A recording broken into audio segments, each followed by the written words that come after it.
नमस्कार दोस्तों, मैं विकास जिंदल। मशीन लर्निंग की लर्निंग के लिए मैं कुछ वीडियोस बनाना चाहता था जो मैंने शुरू किए।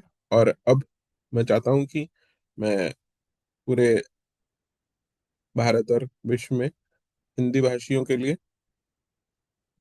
ये वीडियोस बनाऊं। और कोशिश रहेगी कि आगे मैं सिखा भी पाऊं।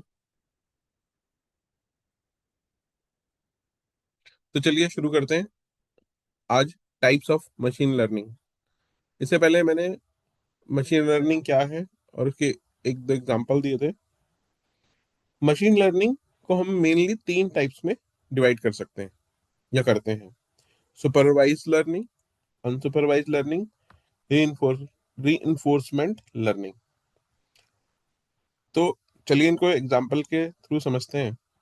सुपरवाइज लर्निंग अगर हम समझें तो जैसे मैंने पहले भी बताया था कि एक छोटे बच्चे को हम जैसे सिखाते हैं, ये सेब है, ये केला है, ये संतरा है, ये अमरूद है। अब अगर देखें तो सेब, संतरा, अमरूद की शेप एक जैसी होती है, कलर थोड़ा सा डिफरेंट होता है। तो सेब हरा भी हो सकता है, अमरूद भी हरा होता है, इस तरह संतरा भी हरा हो सकता है। तीनों हरे रंग के होते हैं, शेप भी करीबन एक जैसी होती है। लेकिन बच्चे को जब बार बार रिपीट कराया जाता है तो वो उसमें अंतर करना सीख जाता है, पहचानना सीख जाता है। तो पैटर्न देखता है थोड़ा सा बारीकी से कि सेब के ऊपर एक डंडी सी होती है, संतरे पे नहीं होती, अमरूद पे अलग तरह का उसका स्किन का टेक्सचर होता है, संतरे का अलग होता है, सेब काफी जैसे स्मूथ चिकना होता है। तो उस तरीके से वो आइडेंटिफाई करता है। इसी तरीके से जब मशीन सीखती है तो वो पैटर्न ढूंढती है। तो जो सुपरवाइज सॉरी सुपरवाइज लर्निंग है, उसमें हम उसको बताते हैं कंप्यूटर को बार बार कि ये हमारा डेटा है, ये सेब है और ये इसका नाम है सेब का। इस तरह कुत्ते बिल्ली में अंतर, गली में कुत्ते बिल्ली होते हैं, बंदर होते हैं, तो वो बताते हैं कि ये बंदर है। या जू में ले जाते हैं बच्चे को तो बताते हैं ये है। तो वो पहचानता है और पैटर्न ढूंढता है कि अच्छा अगर हाथी है तो उसकी सूंड होगी आगे होगी, बंदर है तो वो चलता रहता है। तो इस तरीके से मशीन भी पैटर्न ढूंढती है और अपने काउंटर्स, जो अभी के लिए हम काउंटर्स कहते हैं, वैसे बायस और वेट होता है जिसका असली नाम है, तो वो सेट करती है और वो सीखती है। तो अगर हम सिंपल लैंग्वेज में बोले तो सुपरवाइज लर्निंग में हम सुपरवाइज करते हुए कंप्यूटर को, मशीन को सिखाते हैं, उसको बताते रहते हैं। तो मशीन को हम एक टीचर की तरह सिखाते हैं। ये कुत्ता है, ये बिल्ली है, ये स्पैम मेल है, ये नॉर्मल मेल है, मेल है। और जैसे मैंने बताया कि डेटा जो होता है वो लेबल्ड होता है। अब अगर हम देखें, और दूसरी बात कि जब हम कंप्यूटर को डेटा देते हैं तो उसमें 70 to 80% जो होता है लर्निंग का डेटा होता है, मतलब कुछ सिखाने के लिए होता है। और 20-30% हम उसको टेस्ट डेटा देते हैं। तो जैसे हमने किसी बच्चे को सिखा दिया, बाद में मुझसे पूछते हैं, इसी तरह हम कंप्यूटर को सिखाते हैं। 70 जो भी हमारे पास डेटा है, 1000 अगर मान लीजिए डेटा है, जो हम उसको फीड कराएंगे, तो उसको 700-800 डेटा पहले देंगे, विद लेबल देंगे, लेबल्ड डेटा देंगे, और फिर उसको टेस्ट करेंगे। तो इस तरीके से होता है। तो हम इसका अगर हम क्योंकि देखते हैं कि वो प्रिडिक्शन सही कर पा रहा है नहीं कर पा रहा, नहीं तो फिर हमें उसको ट्यून करना पड़ता है, मॉडल चेंज करना पड़ता है। तब रियल वर्ल्ड एग्जांपल कह सकते हो सकता है कि हम कुत्ते और बिल्ली की इमेज दे रहे हैं। और कुत्ते की जब इमेज दे रहे हैं तो कुत्ते, मतलब डॉग की इमेज दे रहे हैं तो उसे डॉग का लेबल लगा के दे रहे हैं, और जब कैट की इमेज दे रहे हैं तो कैट का लेबल लगा के दे रहे हैं। इस तरीके से हम जब उसको ईमेल्स देते हैं तो उसमें भी वो हम लेबल लगा के देंगे कि कुछ मेल्स देंगे जिनमें बताएंगे कि स्पैम्ड है, और कुछ बताएंगे कि नॉर्मल मेल्स हैं। हाउस प्रिडिक्शन के लिए आगे जब हम एग्जाम्पल कराएंगे तो हर किताब में हाउस प्रिडिक्शन का ही एग्जाम्पल कराया जाता है, लीनियर रिग्रेशन का। तो सुपरवाइज लर्निंग में लीनियर रिग्रेशन रिग्रेशन इंपॉर्टेंट होता है, लीनियर हो गया फिर मल्टी वेरिएबल हो गया, वो अलग है। हम आगे सुपरवाइज लर्निंग को भी डिवाइड आगे डिवाइड कर सकते हैं क्लासिफिकेशन में। जैसे हमने कहा स्पैम मेल, नॉर्मल मेल, कुत्ते बिल्ली में, या पास या फेल में किसी भी तरीके से। और जैसे मैंने बोला अभी रिग्रेशन, और एक रिग्रेशन होता है जब हमारे जो आउटपुट होता है वो न्यूमेरिकल वैल्यूज में होता है। जैसे किसी हाउस के प्राइस की प्रोडिक्शन करनी है, या स्टॉक की प्रोडिक्शन करनी है ना, या सैलरी की प्रोडिक्शन करनी है, टेम्परेचर की प्रोडिक्शन करनी है, इस तरह के, तो वो न्यूमेरिकल होता है। तो इसको रिग्रेशन के केस में हमें न्यूमेरिकल वैल्यूज हमारी आउटपुट में होती हैं। अब अगले टाइप पे चलते हैं, अनसुपरवाइज्ड लर्निंग। ये मशीन अपने से सीखती है। तो हमारे जो मॉडल्स होते हैं, जो हम उसके जो एक तरह से एल्गोरिथम लिखी होती हैं, वो इतनी स्मार्ट होती हैं कि हम जब उसको डेटा देते हैं तो वो पैटर्न अपने से फाइंड करने लगती है। एक तरीके से ये हमने कुछ कुछ आर्टिफिशियल इंटेलिजेंस ही अचीव करने की कोशिश करी। जैसे कि बच्चा बड़ा हो जाता है, अभी तो जैसे एग्जांपल दिया हमने कि बच्चा छोटा है तो हम उसको बता रहे हैं, डिफरेंस करना सिखा रहे हैं, बता रहे हैं। लेकिन जब बच्चा 10-12 साल का होता है तो वो अपने आप से सीखना चालू कर देता है। तो ये अनसुपरवाइज लर्निंग, जब बच्चा बड़ा हो गया, कंप्यूटर और स्मार्ट हो गया है, सुपरवाइज लर्निंग के बाद हमने और मॉडल्स बना लिए, तो वो अपने से सीखना शुरू करता है। तो अनसुपरवाइज लर्निंग में जो हम डेटा देते हैं उसमें लेबल नहीं होता।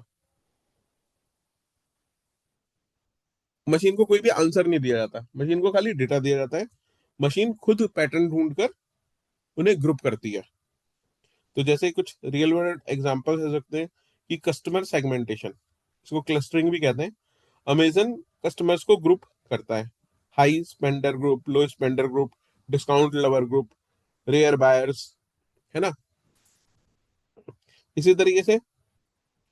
तो इसमें मशीन को ना, क्या कहते हैं, हम लेबल नहीं देते, वो अपने आप से निकालता है, पैटर्न निकालता है, किसी इस तरह का है, इस तरह का बिहेवियर है कस्टमर का, तो वो ग्रुपिंग कर लेता है। मार्केट बास्केट एनालिसिस, तो अमेजन फ्लिपकार्ट चेक करते हैं कि कस्टमर जो ब्रांड लेता है वो और क्या लेता है साथ में।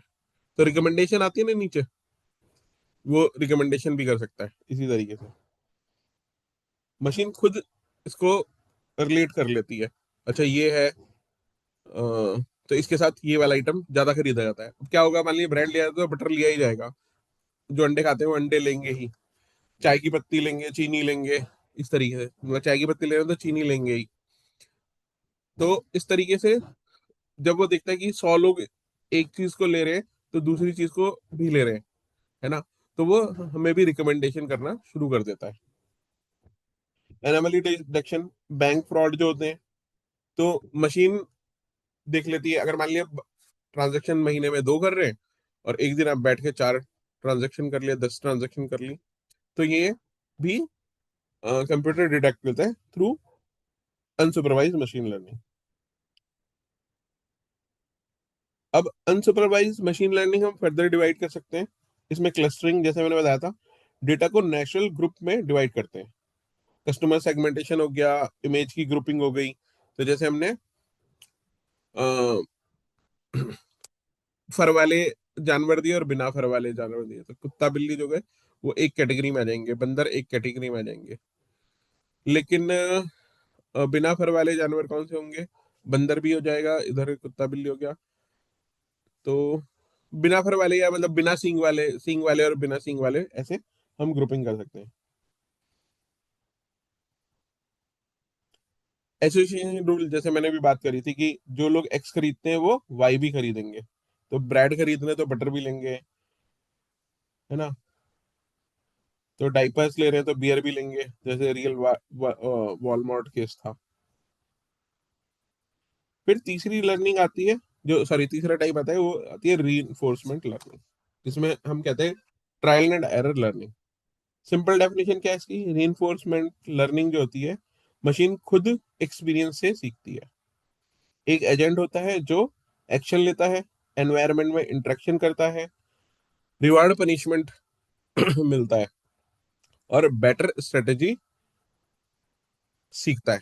अब ये बच्चा और बड़ा हो गया है, कॉलेज जाने लगा, जॉब करने लगा, तो उसको काम करता है और उसको वहां पे इंक्रीमेंट और या फिर डांट पड़ती है बॉस से। बिल्कुल ऐसे भी समझ सकते हैं जैसे हम गेम सीखते हैं। तो इसके रियल वर्ल्ड के एग्जांपल क्या होंगे, सेल्फ ड्राइविंग कार हो गई, कार सीख रही है, स्लो कब होना है, ब्रेक कब लगाना है, मुड़ना कब है ना, स्पीड कब पकड़नी है। एनवायरनमेंट से इसको रिवॉर्ड मिलता है, सेफ ड्राइविंग। मिस्टेक पर पेनल्टी मिलती है। प्लेइंग चेस हो गया, गो हो गया, गेम्स हो गए, अल्फा गो जैसे, डीप माइंड, सब जो है वो रीइंफोर्समेंट लर्निंग से ट्रेंड है। रोबोटिक्स हो गया, रोबोट ऑब्जेक्ट्स को पिक करता है, ट्रायल एरर से सीखता है। स्टॉक ट्रेडिंग बोर्ड्स होते हैं, मार्केट देखकर बाय सेल डिसीजन, रिवॉर्ड या बायस पर अपडेट करते हैं। तो अगर हम सिंपल वर्ड्स में बात करें तो सुपरवाइज लर्निंग जो है टीचर एग्जांपल्स है। मशीन के पास आंसर शीट भी होती है, क्वेश्चन है आंसर शीट भी है। क्वेश्चन नहीं आता मतलब क्वेश्चन भी दे रहे हैं, आंसर भी देख रहे हैं।